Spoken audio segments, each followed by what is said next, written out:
എല്ലാവർക്കും ഡ്രാമ റിവ്യൂവിലെ പുതിയൊരു എപ്പിസോഡിലേക്ക് സ്വാഗതം. ഇന്നൊരു തായ് ഡ്രാമയുടെ റിവ്യൂ ആണ് ഞാൻ ചെയ്യാൻ പോകുന്നത്. ഈ പയ്യന് ലൗഡ് നോയ്സിനോട് വളരെയധികം ഫോബിയുണ്ട്.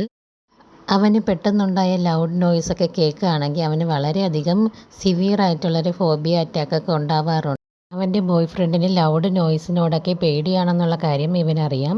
അതുകൊണ്ട് തന്നെ ഫെസ്റ്റിവലിനൊക്കെ പോകുമ്പോൾ എവിടെയെങ്കിലും ലൗഡ് നോയ്സ് ഉണ്ടാകാനുള്ള സാധ്യതയുണ്ടെങ്കിൽ അവൻ അപ്പോൾ തന്നെ അവൻ്റെ കാത് മൂടാറുണ്ട്. വളരെയധികം അവൻ എല്ലാ കാര്യങ്ങളും നന്നായിട്ട് ശ്രദ്ധിച്ചാണ് ചെയ്യാറ്.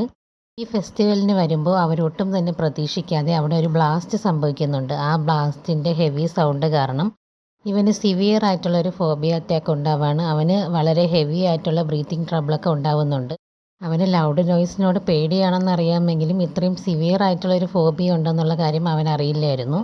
അതുകൊണ്ട് തന്നെ അവൻ ആദ്യം ഒന്ന് ഷോക്കാവുന്നുണ്ട്. പക്ഷേ ഇവനൊരു ഡോക്ടർ ആയതുകൊണ്ട് തന്നെ അവൻ്റെ സിംറ്റംസൊക്കെ വെച്ച് നോക്കുമ്പോൾ ഇതൊരു ഫോബിയ അറ്റാക്ക് ആണെന്ന് അവന് മനസ്സിലാവുകയും ഉടനെ തന്നെ അവൻ ഫസ്റ്റ് എയ്ഡ് കൊടുക്കാൻ വേണ്ടി റെഡിയാവുകയും ചെയ്യുന്നുണ്ട്.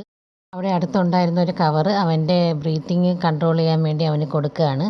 അതുവഴി അവൻ്റെ ബ്രീത്ത് കൺട്രോൾ ആവുകയും ചെയ്യുകയാണ്.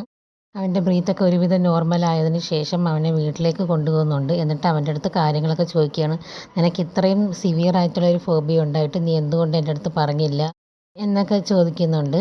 അവിടെ വെച്ചും അവൻ്റെ കണ്ടീഷൻ ഓക്കെ അല്ലായിരുന്നു. അവന് ചെറിയ രീതിയിലൊക്കെ വയ്യായികയൊക്കെ വരുന്നുണ്ടായിരുന്നു. ഇവൻ അവനെക്കുറിച്ച് ആലോചിച്ച് നല്ല രീതിയിൽ കൺസേൺ ഉണ്ടായിരുന്നു.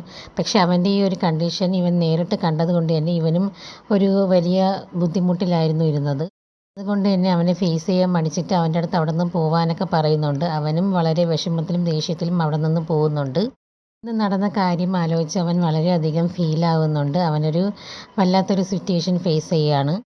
ചിലപ്പോൾ അവൻ്റെ ബോയ് ഫ്രണ്ടിൻ്റെ മുമ്പിൽ ഈ ഒരു അവസ്ഥ കാണിക്കേണ്ടി വന്നതിൻ്റെ ഒരു ബുദ്ധിമുട്ടായിരിക്കും അവനുണ്ടായിരുന്നത്. എന്തായാലും അവന് ഇത്രയും സിവിയർ ആയിട്ടുള്ളൊരു ഫോബിയാണ് ഉള്ളതെന്നുള്ള കാര്യം അവൻ മനസ്സിലാക്കുന്നുണ്ട്. Thank you.